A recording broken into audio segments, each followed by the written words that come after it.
You know, anybody who has been following Sheriff David Clarke know he's a fucking coon. I mean, it's no other way around it. He's a goddamn coon, and he continuously searches for a nigga snack. Now, the other day at the Super Bowl, Beyonce came out and she came out with the Black Panther attire and her background dancer at the froze and everything. I ain't gonna lie, the women look good, and Beyonce hips were on point.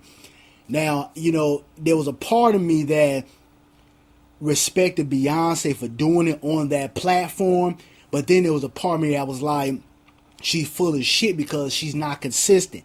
Now, the reason I say that is because, Beyonce and Jay-Z, every now and then, when something reaches global news, and I repeat, global news or national news, they'll post something, something on Instagram, or, they might go to protests here and there, but they don't really use their celebrity and their voice to project change. And there's a lot of people out here, white, black, gay, blue, green, purple, that love the shit out of Beyonce and Jay-Z, and they will follow suit and really sit back and push for certain equalities for the black community if Beyonce and Jay-Z stood behind it.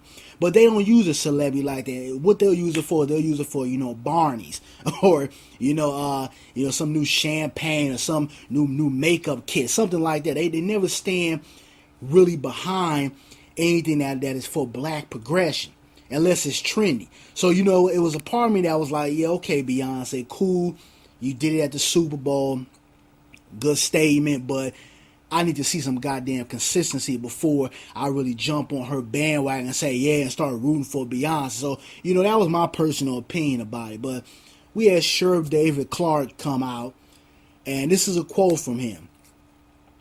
Beyonce coming out in those Black Panther type uniforms, would that be acceptable if a white band came out in hoods and white sheets in the same sort of fashion? We would be appalled and outraged. So he's basically relating the Ku Klux Klan to the Black Panther Party. The Ku Klux Klan stood for hatred. They stood for basically killing and terrorizing anybody who was of color or practiced a certain religion. They basically were out for, their whole agenda was to basically terminate anybody who tried to push forward or tried to push that whole narrative about white folks having supremacy. He's trying to relate that to a party that was about justice and about blacks not only being respected by the so-called dominant society, but from law enforcement and respecting each other. I never seen the Black Panther Party hang people from trees. I never seen the Black Panther Party bomb churches. I never seen the Black Panther Party come to people's houses and terrorize them while they're in their home with their families. See, what's happened is white folks and gave him his little slave uniform, so now he feels like that gives him the authority to criticize the black community. And I guarantee you this guy's going to try to run for president within the next 2 terms. I guarantee, because he's setting it up.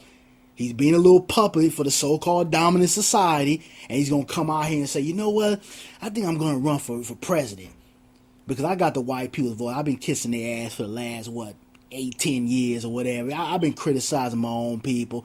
I think I'm going to run for president. So keep your eye out for this guy. But there's a special place on the coon train for assholes like this dude.